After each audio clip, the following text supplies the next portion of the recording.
Merci. Donc, je voulais juste commencer en vous donnant quelques informations par rapport à des questions qui m'ont été posées la dernière fois. Je vous ai parlé d'un film. Donc, il y a deux œuvres majeures à lire sur les questions de l'avenir de la société vis-à-vis de la biologie, enfin à lire ou à voir. Donc là, c'est bien sûr Le meilleur des mondes d'Aldous Huxley. Ceux qui ne l'ont pas lu, lisez-le. Vraiment, c'est un livre incroyable puisqu'il est écrit dans les années 30 et il pourrait être écrit aujourd'hui, il n'y a presque rien à changer. Alors Aldous Huxley, bien sûr, il avait de quoi être au courant des choses, puisque c'était le petit-fils de Thomas Huxley, qui était un compagnon de Darwin, et c'était le frère de Julian Huxley, qui était l'un des grands zoologistes de la théorie synthétique de l'évolution, qui a créé ce qu'on appelle la théorie synthétique de l'évolution, qui a été un homme qui s'est beaucoup répandu aussi dans les aspects politiques de la biologie. Il a été le fondateur de l'UNESCO et il a été un grand défenseur, bien sûr, comme tous les scientifiques de l'époque, de l'eugénisme. Et puis plus récemment, donc, un film qui s'appelle Gattaca en anglais, Bienvenue à Gattaca en français.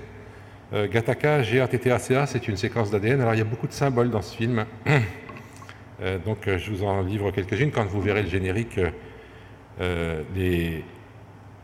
les lettres G, A, T, C sont écrites d'une manière différente des autres. Et puis il y a surtout cette image qui est projetée là, où un homme qui a été sélectionné pour avoir un génome merveilleux a eu un problème environnemental et du coup son phénotype n'est pas à la hauteur de son génotype, comme vous pouvez le constater.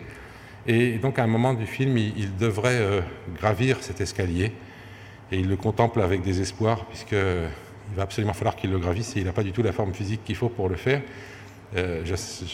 J'en profite pour vous faire remarquer que cet escalier qui traîne au milieu de la maison et qu'on voit tout au long du film est bien sûr une forme particulière.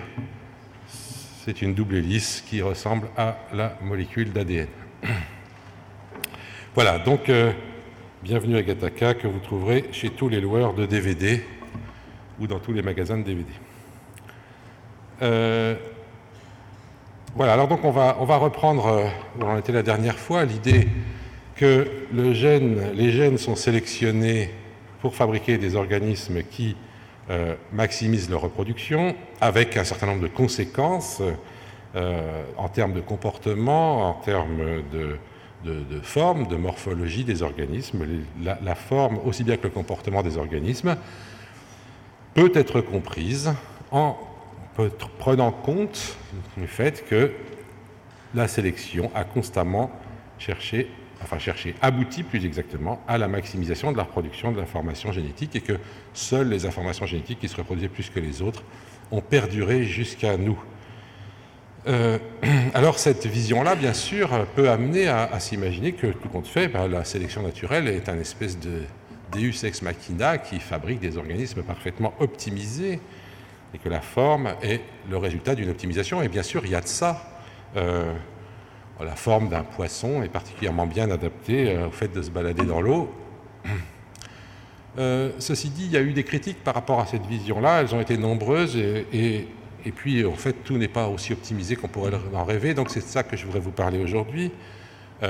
Bien sûr, on est bien obligé de dire qu'un organisme qui vit dans un certain milieu est adapté à ce milieu pratiquement par définition, puisque sinon il n'y était pas. Mais on a tendance, par exemple, à définir des organismes spécialisés dans un milieu, puis des organismes généralistes qui peuvent vivre dans plusieurs milieux, et à estimer que la forme d'un organisme correspond à l'optimisation de cet organisme dans ce milieu-là. Si on s'y prend comme ça, on risque de faire des erreurs. Alors un exemple qui était donné par un prof anglais dans les années 80, qui avait interdit d'ailleurs l'usage du mot adaptation dans son laboratoire, c'était de dire, voilà, il y a des humains qui ont deux jambes, et puis il y en a un qui ont, pour une raison accidentelle ou de maladie, qui n'en ont qu'une, et si on va en haute montagne, on trouve que les individus qui ont deux jambes, alors que dans les plaines, on trouve les deux. Donc on va dire que les gens qui n'ont qu'une seule jambe sont des spécialistes de la plaine, alors que les gens qui ont deux jambes sont des généralistes. Vous voyez que ce n'est pas aussi évident que ça. On va donc devoir réfléchir à ce que c'est que l'adaptation dans ces conditions-là. Et donc, diverses critiques se sont établies dans les années 80 autour de ce concept d'adaptation. Et parmi ces critiques, évidemment, il y a le fait que tous les organismes sont issus d'une embryogénèse, et que cette embryogénèse, eh bien, on va y revenir longuement, eh bien, cette embryogénèse, elle procède du fait que, à partir d'un œuf, on va revoir tout ça en détail, hein, eh bien, se fabrique un embryon et que ces embryons, eh bien, ils sont contraints par le fait qu'ils sont comme ils sont et qu'on ne peut pas changer n'importe quoi là-dedans. Tout n'est pas possible. C'est le premier point sur lequel je voudrais insister. Alors, tout n'est pas possible d'un côté. De l'autre côté, on constate que certains organes, comme les yeux, par exemple, sont remarquablement adaptés au fait de donner la vue et de permettre de mettre au point, de voir ce qu'il faut voir. Alors, vous voyez deux yeux très différents qui ont des origines différentes, l'œil d'insecte et puis un œil de mammifère. Et évidemment, dans les deux cas, eh bien, ces organes sont tout à fait adaptés au fait de permettre la vue, mais en même temps, ces deux organes, eh bien, ils répondent différemment à cette contrainte. Donc, d'où vient cette différence? Est-ce que cette différence vient du fait que pour un insecte, c'est mieux d'avoir un œil comme ça, et pour un mammifère, c'est mieux d'avoir un œil comme ça? Ou est-ce qu'il se trouve que les insectes ont été dotés d'yeux de cette façon, fabriqués comme ça, et les mammifères dotés d'yeux de... Eh bien, ça, c'est pas évident, hein. Donc, vous voyez que quand on regarde l'anatomie comparée, on va pouvoir se poser constamment la question de savoir qu'est-ce qui, dans les différences que j'observe, est dû à une différence d'optimisation, qu'est-ce qui est dû à des contraintes. Alors, ceci dit, l'œil reste un élément important de la réflexion sur ces questions. Pour prendre, vous savez que l'œil a toujours été un argument très fort des gens qui refusent la théorie de l'évolution darwinienne, parce que on a dit que c'était impossible de faire une si belle machine simplement par l'effet de la sélection naturelle et des variations. Alors maintenant, ça, on peut y répondre. On a pratiquement toutes les étapes entre une cellule photosensible, un groupe de cellules photosensibles. Et un groupe de cellules photosensibles, ça voit déjà mieux qu'une seule cellule photosensible. Si jamais vous incurvez le groupe de cellules photosensibles, vous obtenez un système qui permet juste de repérer la lumière, mais déjà de la repérer un peu mieux parce qu'elle va être directionnelle. Si la lumière arrive jusqu'au fond, eh bien ça veut dire que la lumière vient de devant. Si elle arrive que sur un côté, elle vient d'un côté. Donc cet organe-là est déjà plus efficace que celui-là en termes de repérage dans l'espace. Et puis si à ce moment-là on ferme l'ensemble des cellules et qu'on laisse juste une petite ouverture, eh bien on va avoir un effet photographique, c'est-à-dire que l'image qui est devant va commencer à se projeter sur le groupe de cellules photosensibles ici, et vous voyez que commence à apparaître quelque chose comme la rétine. Et ensuite, si quelques cellules veulent bien se mettre là et provoquer par diffraction une concentration des rayons lumineux, on va améliorer le système et on va progressivement arriver à cet œil. Donc, on a maintenant tous les intermédiaires entre une simple cellule photosensible et un œil constitué. Et l'argument qui consiste à dire que ça n'a pas pu se fabriquer progressivement par des petites variations ne tient plus. Alors, donc parmi les critiques qui ont été données à la vision adaptative du monde vivant, eh bien, il y en a une qui a été très musclée et très fortement relayée. Il s'agit d'un article écrit par l'un des plus grands paléontologues du XXe siècle, qui s'appelait Stephen Jay Gould. Il était à la fois donc paléontologue, on peut dire anatomiste, et puis il a fait beaucoup pour diffuser les connaissances dans le domaine de l'évolution. Il y a des tas de livres écrits par Steve Gould qui sont disponibles dans toutes les langues, y compris en français. On peut que vous conseiller de les lire, j'y reviendrai. Et Richard Lewontin, qui est peut-être aujourd'hui le plus grand généticien du XXe siècle vivant. Et tous les deux, à la fin des années 70, en 79 en fait, à l'occasion d'un colloque sur l'état de la théorie darwinienne, devant l'Académie royale des sciences en Angleterre, ils sont tous les deux profs à Harvard, vont présenter un article dont le titre est extrêmement ésotérique. Ça s'appelle « Les pendentifs de Saint-Marc et le paradigme panglossien, une critique du programme adaptationniste ».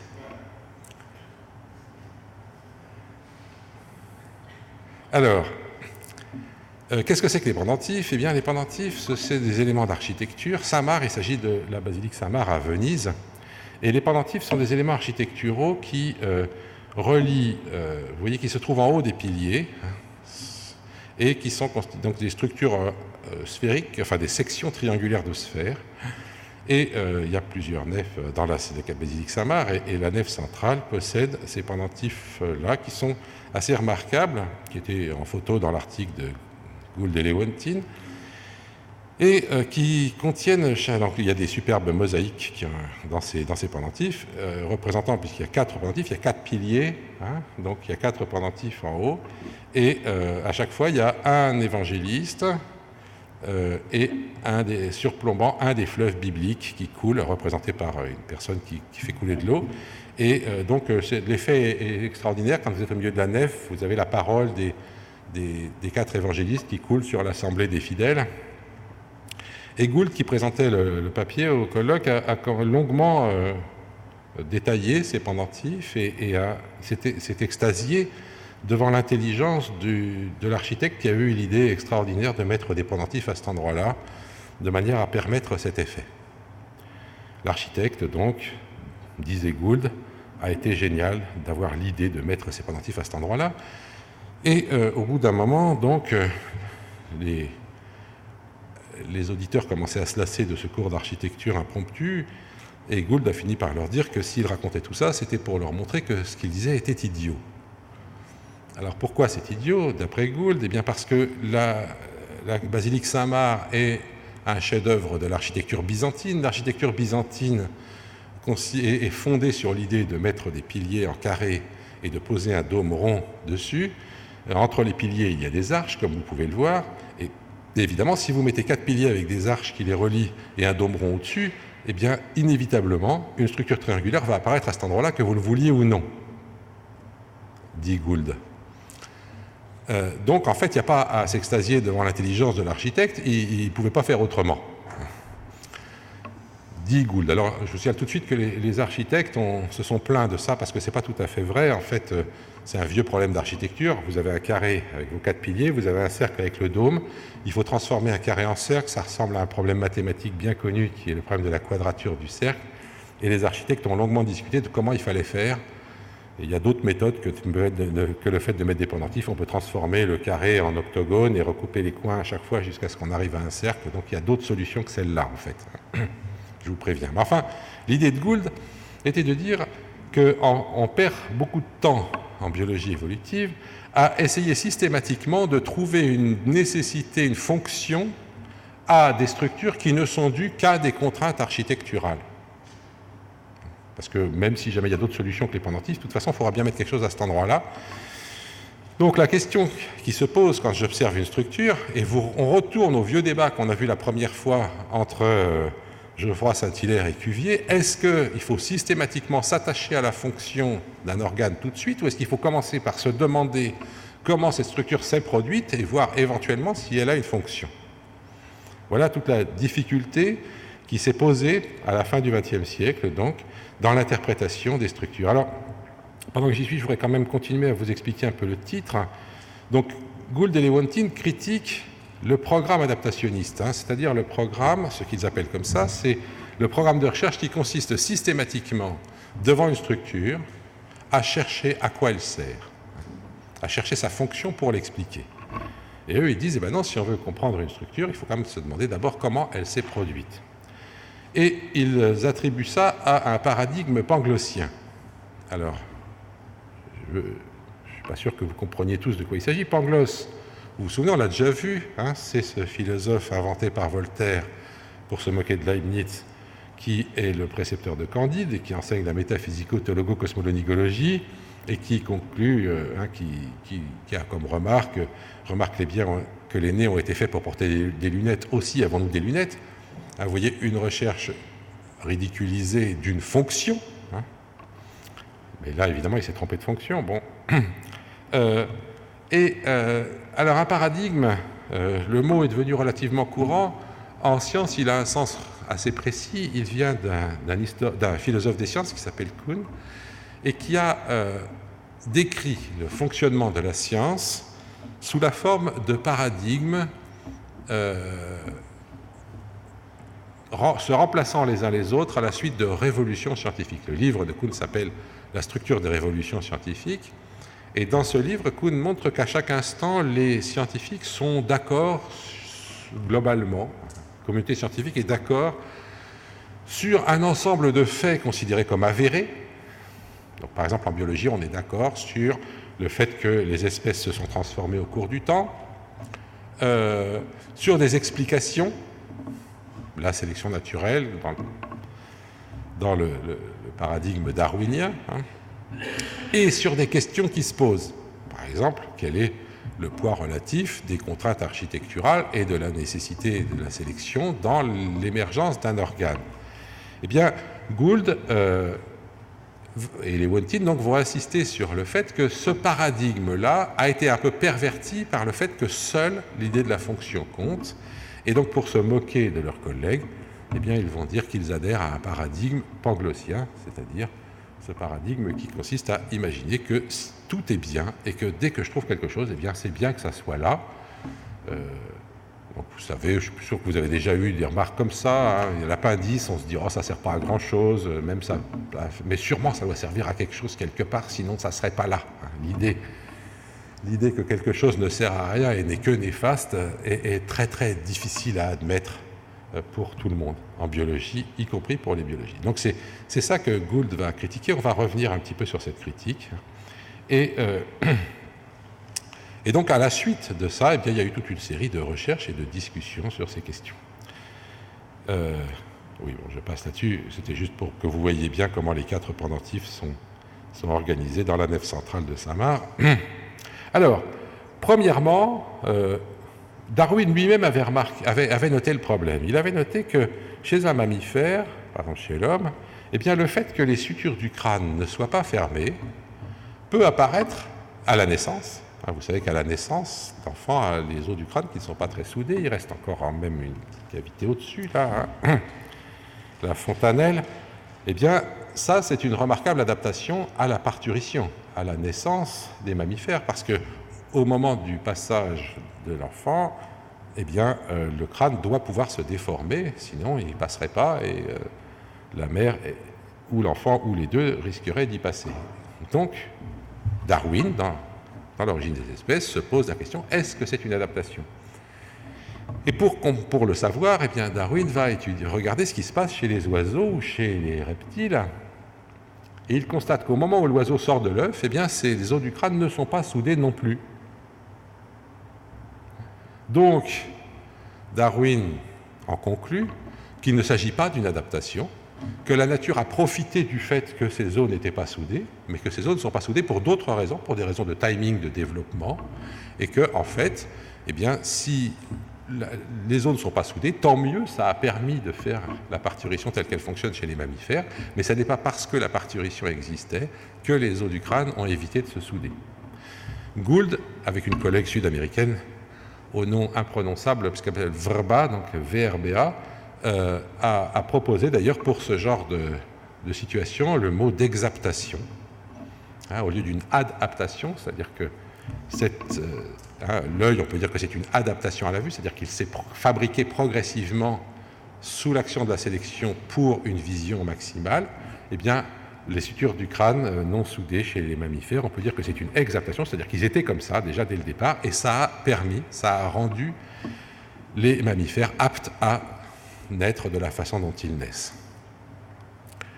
Alors, donc, quelles sont ces contraintes architecturales? Comment l'architecture de l'organisme peut-elle contraindre la façon dont les organismes évoluent? Eh bien, il faut bien se rappeler que l'être vivant est produit par un processus de développement qui va partir d'un œuf. Je vous ai déjà passé très rapidement ces diapos, mais maintenant je vais les reprendre un peu plus lentement. Et cet œuf va donc commencer à se diviser après fécondation. Il y a d'abord une fécondation, puis l'œuf se divise en 2, puis en 4, etc. Et on passe à un embryon. Alors cet embryon-là, chez les humains par exemple, pendant 14 jours, il est constitué exclusivement de cellules indifférenciées. Toutes ces cellules sont équivalentes. C'est ce qui permet d'ailleurs de prélever des cellules dans cet embryon sans changer l'embryon futur, sans changer l'être futur. Toutes les cellules sont interchangeables. Si on le coupe en 2, on obtient 2 embryons qui vont fabriquer 2 vrais jumeaux. S'ils se coupent en 2 spontanément, se fabriqueront de vrais jumeaux. Donc génétiquement, toutes ces cellules sont bien sûr semblables. Et puis on arrive à un fœtus donc, qui va commencer à prendre une forme que progressivement on va reconnaître comme étant la forme de cette espèce, mais dans un premier temps, on passe par des stades dans lesquels l'embryon a une forme qui est extrêmement peu dépendante de la forme future de l'individu, c'est-à-dire qu'à partir d'un embryon comme ça, on peut quasiment aussi bien produire un poisson qu'un humain.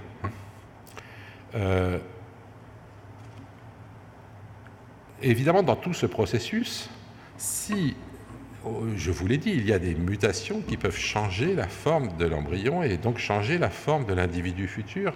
Le malheur, c'est que ces mutations, vous voyez que ça ne peut pas être n'importe quoi. La plupart des mutations qui vont pouvoir changer ce que sera l'individu plus tard vont totalement détruire l'embryon.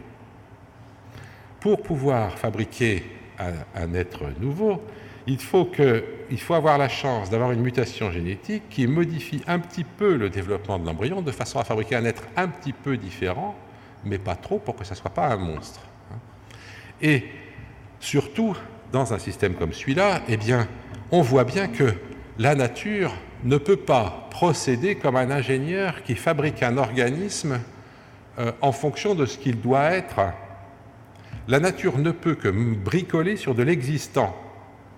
Alors cette image du bricolage, c'est pas moi qui l'ai inventée, c'est François Jacob qui a proposé donc l'idée de parler de bricolage évolutif pour désigner le fait que la nature ne fabrique pas des pièces qui sont faites pour faire un organisme futur. La nature ne peut que modifier des pièces existantes et fabriquer un nouvel organisme en ayant bricolé ce qu'il y avait avant. Ça va, c'est clair ça? Alors parmi ces bricolages, il y en a qui sont relativement célèbres. Par exemple, vous savez que dans les poissons, il y a une vessie natatoire qui leur permet de régler leur densité et donc de flotter plus ou moins dans l'eau. Eh bien, cette vessie natatoire va pouvoir devenir un poumon, ou réciproquement d'ailleurs, un poumon peut devenir une vessie natatoire. Donc on va bricoler un organe de flottaison qui va servir pour des poissons qui se retrouvent de temps en temps dans une flaque d'eau qui sèche. Eh bien, ils arriveront pendant un petit moment à survivre en respirant avec leur vessie natatoire. Et puis progressivement, la vessie natatoire va se complexifier, puis ça deviendra un vrai poumon. Donc on n'invente pas de nouveaux organes de novo, on bricole sur des formes précédentes. Et toute l'anatomie des organismes, c'est le résultat d'un bricolage sur une anatomie précédente. Bricolage qui se produit dans ce processus de développement. Alors ça, comme je vous l'ai dit la dernière fois un petit peu, eh bien, ça vient d'un processus de développement qui permet donc, et on l'a vu un tout petit peu mais je veux y revenir, de découper l'organisme en segments, la tête, alors plusieurs segments pour la tête, plusieurs pour le thorax, etc. Et on l'a vu grâce à ces mutations extraordinaires qui permettent de faire que s'exprime. Donc normalement, chez une mouche, il n'y a que le thorax, le premier segment du thorax qui fabrique des ailes. Et bien, dans certaines mutations font qu'on va avoir une deuxième paire d'ailes qui se greffe sur un deuxième morceau de thorax. C'est pour ça qu'on l'appelle bithorax. Une mouche normale a des balanciers à cet endroit-là, mais pas d'ailes. Et des changements génétiques vont faire que ceci n'est plus reconnu et qu'ici se développe une paire d'ailes à la place. Comment ça marche, ça? Alors, je vous avais parlé aussi du fait qu'on peut obtenir le développement d'une patte à la place d'une antenne dans une tête de drosophile. En fait, l'œuf va donc devenir un embryon chez la mouche, et cet embryon, donc cette larve, au départ, donc l'embryon va émettre. Alors, il faut repérer où est l'avant, où est l'arrière. C'est la première chose qui est la plus difficile. Alors, ça peut se déterminer de différentes manières selon les espèces. Ça peut être le point d'entrée du spermatozoïde dans l'ovule qui va déterminer ça. Ça peut être autre chose. Mais une fois que l'avant et l'arrière sont déterminés, des gènes qui produisent des produits diffusibles vont se mettre à être actifs et ces produits vont diffuser dans l'embryon.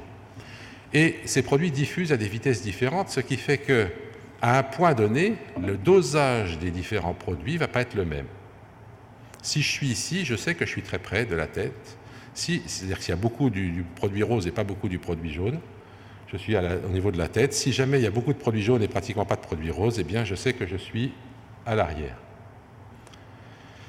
Et donc ici, évidemment, ça va être la bouche, ici, ça va être l'anus, et entre les deux, donc, eh bien, il va y avoir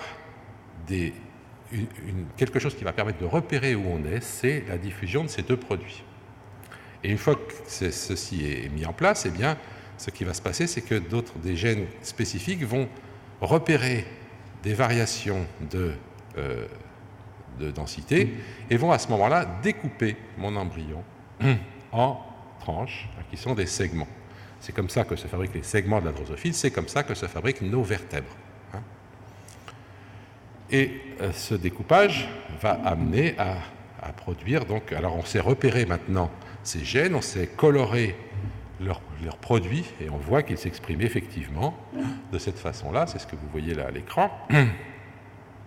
Et on sait maintenant repérer quels gènes s'expriment, enfin, pour les gènes majeurs qui jouent sur ces questions, eh bien on sait repérer leur production aux différents points de l'organisme. Donc vous avez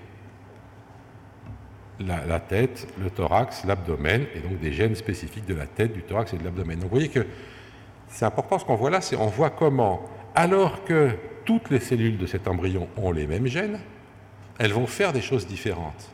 Celles qui sont là vont recevoir le produit de ce gène-là qui, lui, sait qu'il est là grâce à ce dosage comparé des deux produits qui sont ici. Donc ce dosage-là fait exprimer ce gène-là, et ce gène-là va induire la production d'antennes, par exemple, puisqu'il s'agit de gènes qui sont sur la tête. Donc, toutes les cellules ont les mêmes gènes, mais ne s'expriment que les gènes qui doivent s'exprimer dans la tête quand on est dans la tête, ne s'expriment que les gènes qui doivent s'exprimer dans le thorax quand on est dans le thorax, ne s'expriment que les gènes qui doivent s'exprimer dans l'abdomen quand on est dans l'abdomen, et puis chaque segment va lui aussi avoir ses particularités, et c'est comme ça qu'on va pouvoir produire donc un animal qui va avoir des yeux sur la tête, des antennes aussi, pas des pattes, tant qu'on ne mute pas ces gènes-là, des ailes et des pattes sur le thorax, et puis tout ce qu'il faut dans l'abdomen pour digérer et produire des descendants. Comme je vous l'ai déjà dit la dernière fois, ces gènes-là, ce qu'il y a de remarquable, c'est que donc on les retrouve à peu près semblables chez les mammifères, donc chez nous aussi. C'est à peu près les mêmes gènes qui disent qu'on est dans la tête chez une drosophile, chez une souris, chez nous. Excusez-moi. Donc, on sait repérer l'expression de ces gènes, repérer où est-ce qu'ils s'expriment dans la drosophile, dans l'embryon de mammifère, et voir comment se fait progressivement la différenciation des différentes parties du corps de cet embryon. Et ensuite, donc, on va arriver à produire un organisme segmenté, de toute façon. Au passage, on est passé par des stades qui, alors, on y reviendra peut-être tout à l'heure, ces dessins-là sont issus de Haeckel, qui a un peu exagéré la ressemblance entre les embryons pour les besoins de sa cause. Toujours pareil, les scientifiques arrangent parfois un peu la réalité pour améliorer leur description du monde. Mais donc, il y a ce stade-là, donc, qui est un stade très intéressant où tous les embryons de toutes les espèces animales se ressemblent beaucoup. Et en particulier, eh bien, vous voyez ici ce qu'on appelle des arcs branchiaux. Donc, ça vous avez sûrement déjà entendu dire que quand on est embryon, nous-mêmes, humains, nous avons des branchies dans nos embryons. En fait, ce qui se passe, c'est qu'il y a des arcs branchiaux et puis que, eh bien, vous voyez, je vais essayer de vous montrer comment le bricolage a pu faire passer d'un arc branchial à notre système à nous. Parce que, une fois qu'on a fini de s'extasier devant les beautés de la nature et devant la merveilleuse adaptation des êtres vivants à leur milieu, il y a des moments où on peut se poser la question quand même de savoir est-ce que c'est si merveilleux que ça. Et alors à ce moment-là, on peut faire une collection des trucs pas terribles. Par exemple, c'est un peu bête de faire passer l'air que nous respirons et la nourriture que nous ingérons par le même tuyau. Au début, c'est pas pareil, on a un nez et une bouche, mais là, paf, il y a un coin où les deux se rassemblent, et après, il faut ici une épiglotte d'une efficacité folle qui fasse passer la nourriture dans l'œsophage et l'air dans la trachée. Quand ça rate, vous savez ce que ça donne, c'est comme on a vu tout à l'heure, c'est très gentil d'avoir fait un petit épée juste avant, et c'est très désagréable, et c'est même assez dangereux. Il y a un certain nombre de personnes âgées qui finissent par en mourir des fausses routes à force. Quand ça marche plus bien, eh bien, on finit par attraper des infections dans les voies respiratoires. Alors ça, eh bien, on le voit bien, vous voyez, la structure de l'embryon telle qu'elle est ne permettait pas de faire deux circuits séparés. On n'a pas su bricoler un système qui sépare les deux voies. C'est bien dommage. Donc à la fois, Bien sûr, tout ça est optimisé par la sélection naturelle, mais la sélection naturelle est limitée dans les possibilités dont elle dispose. Et voilà, elle a fait aussi bien qu'elle pouvait, en quelque sorte, mais n'empêche qu'il reste des choses idiotes comme ça. C'est pareil, chez les vertébrés, le nombre de vertèbres du cou reste incroyablement stable d'une espèce à l'autre. Et le résultat, c'est qu'une girafe, si un jour vous allez à la galerie d'anatomie comparée, ce que je vous conseille vivement, vous pourrez compter le nombre de vertèbres cervicales de la girafe par rapport à n'importe quel autre mammifère et vous verrez que c'est le même.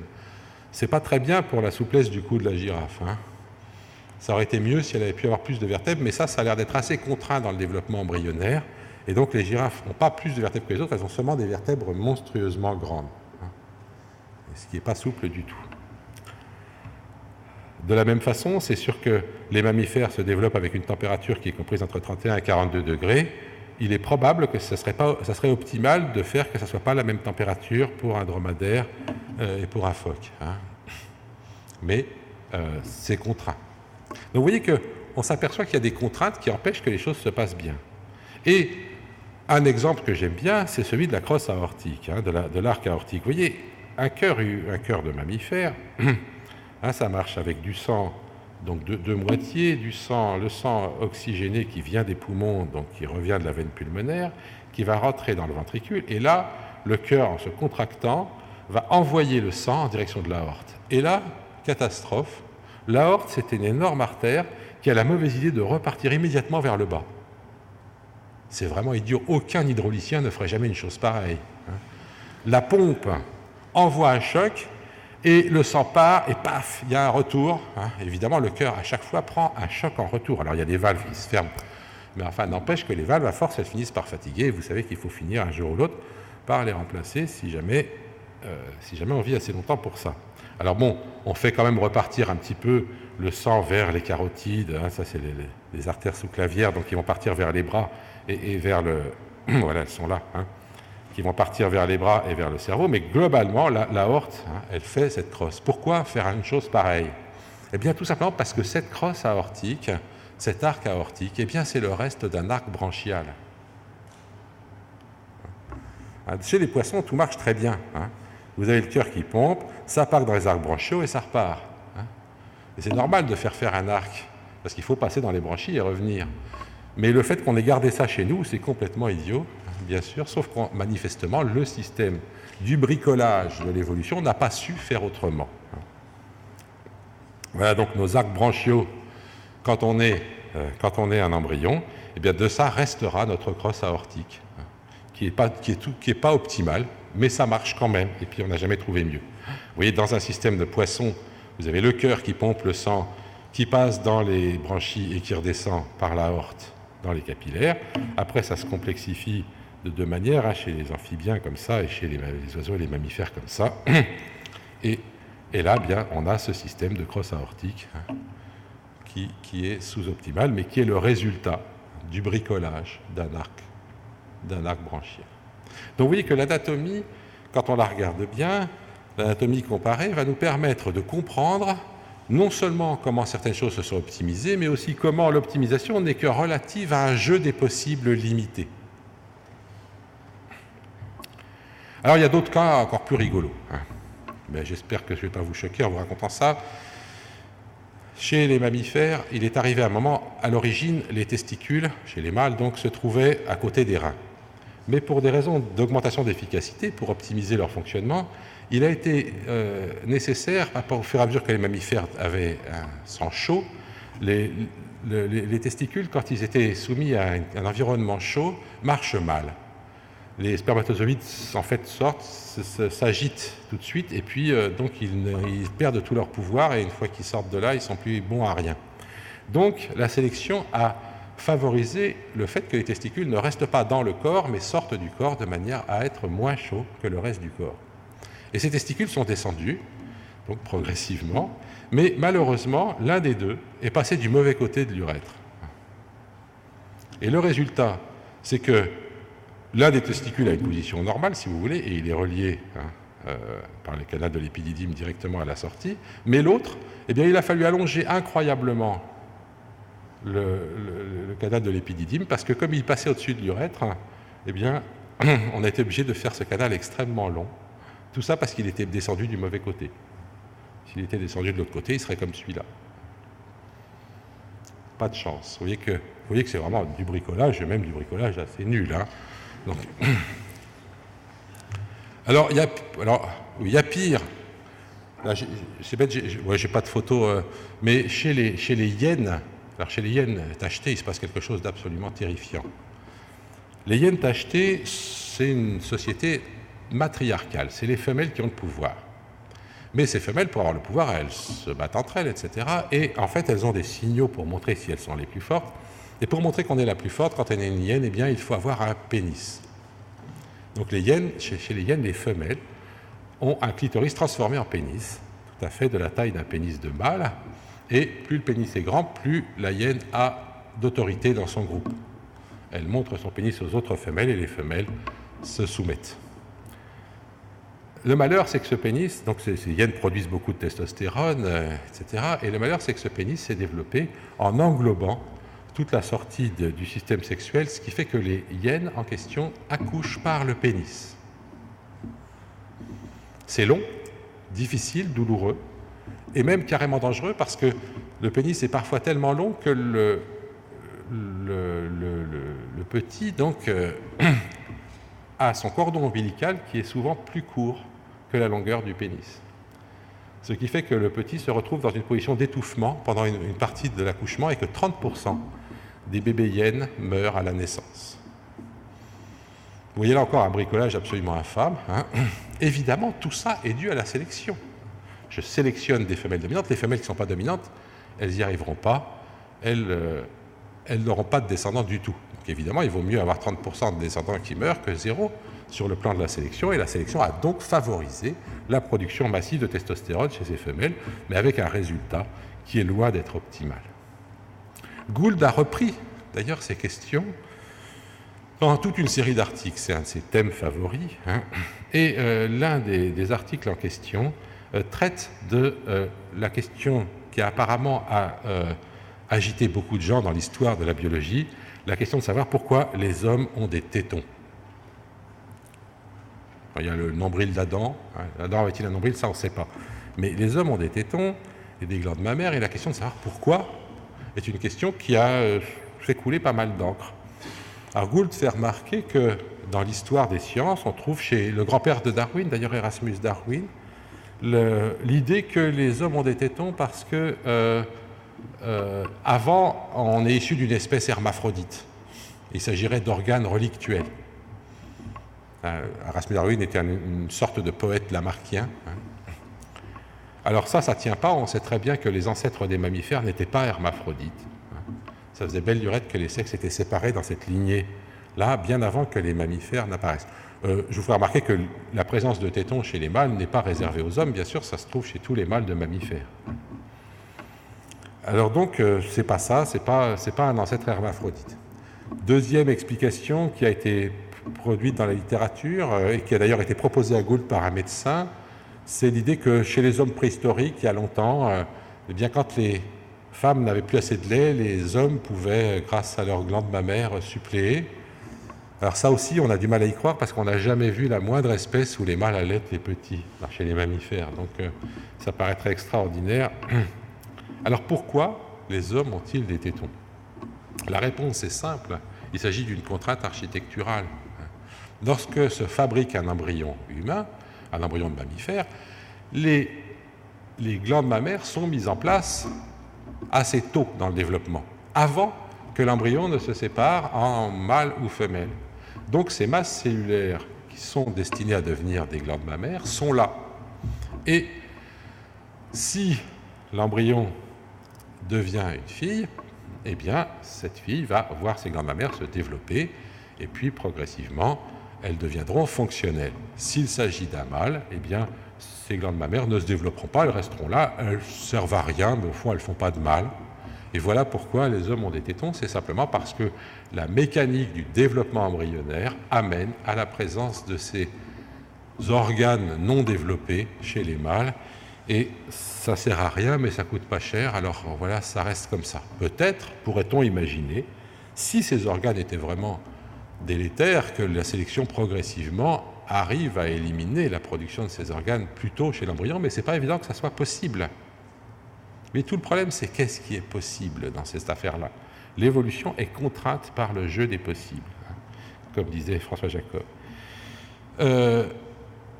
Vous n'êtes pas obligé de suivre Gould.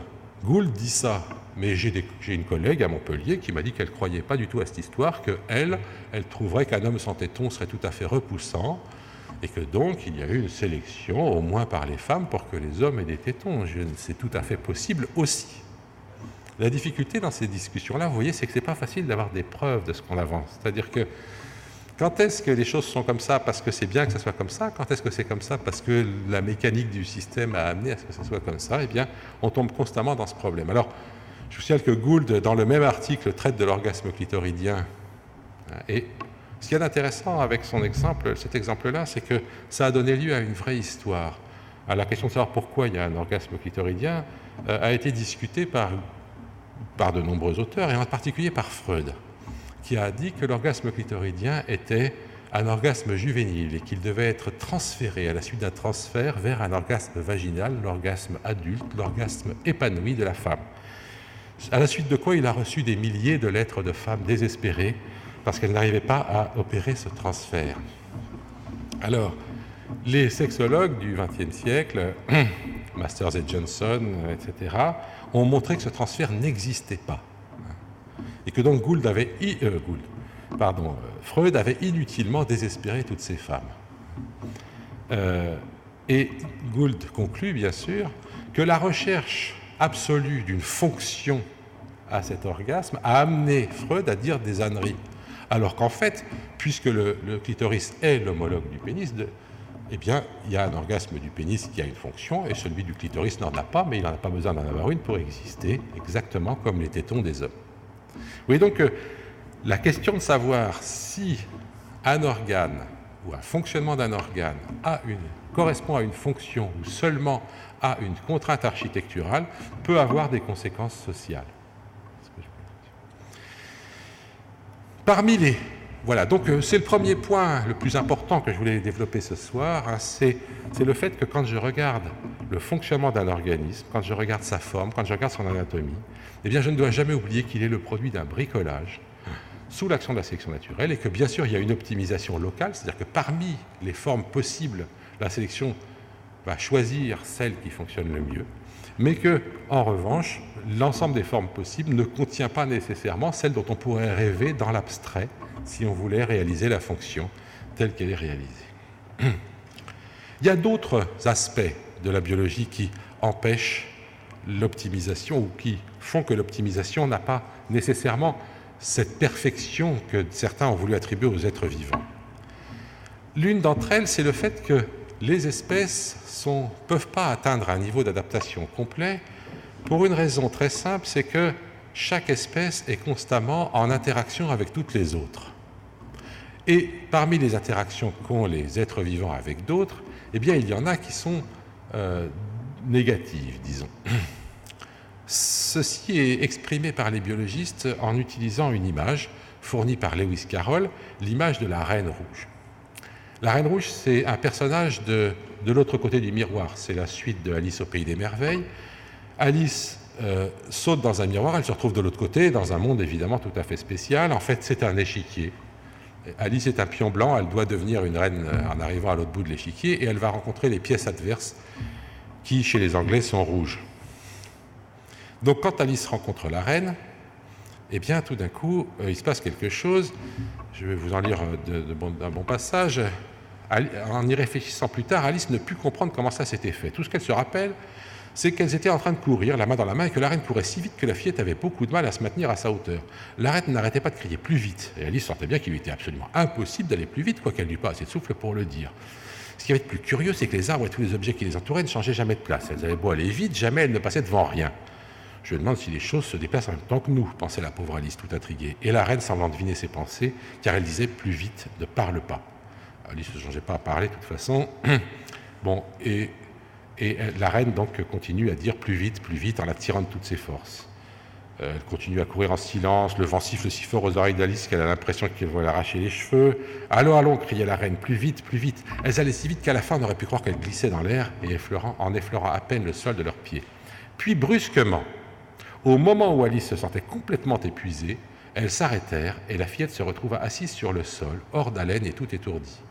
La reine l'appuya contre un arbre, puis lui dit avec bonté « Tu peux te reposer un peu à présent. » Alice regarda autour d'elle d'un air stupéfait. « Mais voyons, s'exclama-t-elle, je ne vois vraiment que nous n'avons pas bougé dessous cet arbre. Tout est exactement comme c'était. »« Bien sûr, répliqua la reine, comment voudrais-tu que ce fût ?»« Ma foi, dans mon pays à moi, répondit Alice encore un peu essoufflée, on arriverait généralement à un autre endroit si on courait très vite pendant longtemps comme nous venons de le faire.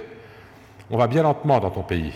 Ici, vois-tu, on est obligé de courir tant qu'on peut pour rester au même endroit. Si on veut aller ailleurs, il faut courir au moins 2 fois plus vite que ça. » Alors, cette idée qu'il faut courir aussi vite qu'on peut, juste pour rester à la même place, dans notre monde néolibéral, tout le monde est habitué à cette idée, je crois, mais elle a été très importante pour les biologistes de l'évolution parce qu'elle a été proposée par un paléontologue qui s'appelle Van Walen pour expliquer pourquoi les espèces ont un taux d'extinction relativement stable pour un groupe donné, en dehors des périodes de crise.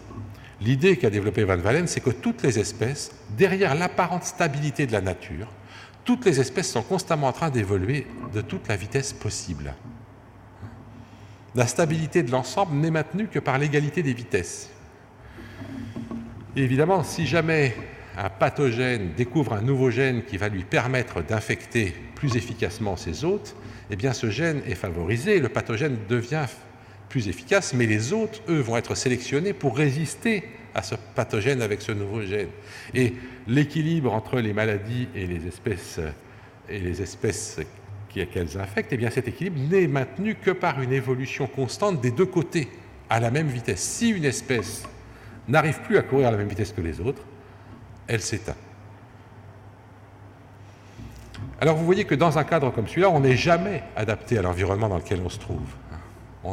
D'une certaine façon, il faut bien comprendre que l'adaptation à l'environnement, eh bien, elle peut se faire. Il y a 2 sortes d'environnement. Il y a ce qu'on appelle l'environnement abiotique. S'il fait froid, on peut s'adapter au froid. On développe une grosse fourrure, on mange ce qu'il faut et puis tout va bien, on est adapté au froid. Et le froid ne va pas s'amuser à devenir encore plus froid sous prétexte qu'on y est adapté, ou au contraire à devenir chaud. Alors que, comme l'a dit Sartre, pour l'évolution, l'enfer, c'est les autres. Si jamais je m'adapte à ma maladie, à mon pathogène, là, eh bien le pathogène va trouver une adaptation pour contrer la mienne. L'adaptation aux autres n'est jamais définitive.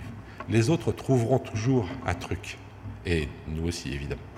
Voilà, donc vous voyez que cette idée de reine rouge montre une des limites de l'optimisation dans la nature par le fait qu'on n'est jamais optimisé définitivement vis-à-vis d'un mouvement de course évolutive comme celui de la reine rouge. Deuxième... Ah mince, je suis désolé, c'est en anglais, tant pis. Deuxième cause de non-optimalité, c'est le fait que la sélection dont je vous ai parlé, je vous ai dit, les informations produisent des organismes et les organismes qui reproduisent le mieux l'information vont disparaître comme les autres, mais les informations qui sont les mieux reproduites vont rester.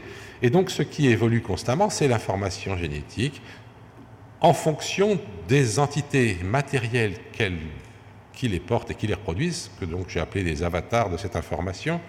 Les avatars, originellement, avant que l'informatique s'en mêle, c'était les matérialisations du dieu Vishnu.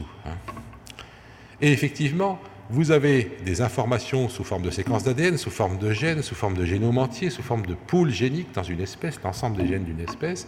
Et toutes ces informations sont reproduites par des entités matérielles qui les portent, que ce soit les nucléotides de l'ADN, on a vu ça, les acides nucléiques, l'ADN, et puis une grosse molécule d'ADN, donc ça devient un chromosome avec des choses autour. Et puis, à l'échelle d'un génome entier, c'est toute la cellule qui va le reproduire. Mais une cellule reproduit l'organisme, mais aussi l'individu. Et puis un individu, c'est partie d'une famille, et une famille, ça fait partie d'une population, et on aurait pu rajouter encore l'espèce. À toutes ces échelles, la sélection fonctionne. Jacques Monod a dit par exemple que le rêve d'une cellule, c'est de devenir 2 cellules. Bon, on voit là la sélection pour la reproduction de l'information génétique à travers le comportement des cellules. Mais dans notre organisme, Donc, toutes nos cellules sont issues de la reproduction, on a vu ça tout à l'heure, de l'œuf qui s'est divisé, ça a fabriqué beaucoup de cellules, et on est arrivé à fabriquer notre organisme. Est-ce que nos cellules ont le droit de se reproduire autant qu'elles veulent? Bien sûr que non, il y a des mécanismes pour dire aux cellules que là, maintenant, ça y est, elles ont fait ce qu'il fallait, qu'il faut qu'elles s'arrêtent. Alors, les cellules de l'estomac n'arrêtent pas de se reproduire parce que l'acide chlorhydrique que nous produisons élimine constamment les cellules de la paroi stomacale, mais il y a des tas de cellules qui sont censées se reproduire très peu. Et si elles se reproduisent quand même, ça s'appelle un cancer. Donc vous voyez que la sélection à l'échelle des cellules peut très bien aller à l'envers de la sélection sur les individus. Les cellules sont sélectionnées pour se reproduire, mais les individus sont sélectionnés pour que les cellules ne se reproduisent pas trop. Alors les individus ont mis en place des systèmes qui limitent la production des cellules. On a des cellules spéciales qui s'appellent les natural killers, les tueurs naturels, qui sont spécialisés dans le fait de tuer les cellules cancéreuses dans notre organisme. Et vous voyez qu'à chaque échelle, ça je n'aurai pas le temps de vous le développer, mais évidemment il peut se produire des informations qui vont se reproduire à leur échelle très bien, mais aux dépens des autres niveaux. Je vous ai donné l'exemple du cancer qui est un conflit entre l'optimisation à l'échelle de la cellule et l'optimisation à l'échelle de l'individu, mais il y en aurait d'autres. Donc ça, donc vous voyez qu'on a vu qu'il y avait les problèmes d'architecture de l'embryon, les problèmes et de bricolage, les problèmes de mobilité du système et de la reine rouge, et maintenant on voit le problème de la multiplicité des niveaux d'intégration auxquels se produit la sélection. Tout ça limite l'optimisation à l'échelle de l'ensemble. Donc vous voyez que la sélection naturelle fabrique de l'optimisation, mais cette optimisation est locale, elle est limitée par les contraintes architecturales, elle est limitée par la course de la reine rouge, elle est limitée par les différents niveaux. Alors, je voudrais finir en vous disant que quand on regarde les choses comme ça, d'ailleurs, on peut se poser la question de savoir qu'est-ce qui est un être vivant là-dedans, où est l'être vivant dans un système aussi complexe que celui-là, et que les biologistes ne sont pas tous d'accord sur ce que c'est qu'un être vivant. Il y a deux manières de définir un être vivant. Il y a, en gros, les êtres vivants définis par l'information et ceux définis par les avatars, par les entités matérielles. Pour un physiologiste qui travaille au niveau des avatars, qui travaille sur les organismes, un être vivant, ça se définit par des flux de matière et d'énergie coordonnés qui permettent à l'ensemble d'avoir un certain fonctionnement intégré. Ça, c'est la vision physiologique d'un être vivant. Pour un généticien, pour les gens qui s'occupent d'information, un être vivant, c'est le produit de l'évolution d'une information, ce que je dis l'autre fois, qui a été sélectionnée progressivement pour être reproduite par ces êtres vivants. Ce qui est remarquable dans la vie telle qu'on la connaît sur Terre, c'est que ces deux définitions donnent le même résultat pour tout, presque. Tout sauf les deux extrémités de la chaîne d'intégration. Qu'est-ce qui est vivant pour un généticien et pas pour un physiologiste? Eh bien, ça serait un morceau d'ADN qui se reproduirait en utilisant les autres, mais sans jamais lui-même faire de métabolisme, sans jamais lui-même créer, posséder en lui-même de flux de matière et d'énergie. Et ça s'appelle un virus. Donc pour un généticien, un virus, c'est vivant.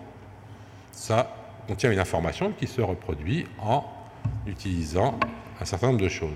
Pour un physiologiste, comme un virus, ça n'a pas de métabolisme, eh bien, un virus, c'est pas vivant. Mais à l'autre bout, eh bien, il y a des scientifiques, dans Lovelock, qui ont proposé l'idée que la Terre était un être vivant. Ils lui ont même donné un nom, ils l'ont appelé Gaïa. Et Gaïa, c'est le contraire du virus. Pour un physiologiste, c'est vivant, mais pas pour un généticien. Pourquoi? Eh bien parce que, effectivement, à l'échelle de la Terre, il y a des processus, des échanges de matière et d'énergie coordonnés. Et ça fournit un certain ensemble. La question, c'est est-ce que le fonctionnement de la Terre est optimisé? Et les généticiens répondent non. Il n'y a pas eu de sélection naturelle à l'échelle de la Terre. Oui, pourquoi est-ce que tel ou tel organisme, pourquoi est-ce qu'un organisme, une drosophile, est optimisé? Parce que parmi l'ensemble des drosophiles possibles, c'est seulement celles qui réussissent le mieux à faire des descendants qui vont transmettre leurs gènes, et donc les gènes des drosophiles ont progressivement évolué de façon à fabriquer des drosophiles de plus en plus optimisés vers la reproduction de leurs gènes. La Terre n'a pas fait ça. Il n'y a pas eu des terres qui marchaient bien et des terres qui ne marchaient pas bien. Celles qui marchaient bien, on les gardait, celles qui ne marchaient pas bien, on les larguait et on recommençait. Il n'y a pas eu de sélection à l'échelle de la Terre. Le fonctionnement de la Terre n'est pas optimisé par le processus de sélection naturelle. Le fonctionnement de la Terre, il n'est que la résultante de l'optimisation de chacun des morceaux de la Terre, en quelque sorte, de chaque espèce est optimisée, chaque écosystème peut-être, mais certainement pas la Terre dans son ensemble. Et ça a une certaine importance, bien sûr, parce que autant on peut étudier la Terre comme on étudierait un être vivant, en étudiant les fonctions des différentes parties, etc., etc., mais ce qu'on n'a pas le droit de faire, c'est de supposer qu'elle a été optimisée par la sélection naturelle le moins du monde. Et du coup, il n'y a pas de bonne raison de supposer que si on perturbe le fonctionnement terrestre, eh bien, on va avoir tendance à revenir à l'équilibre initial.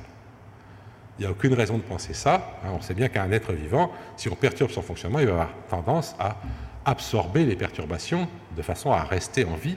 La Terre n'a pas cette optimisation-là.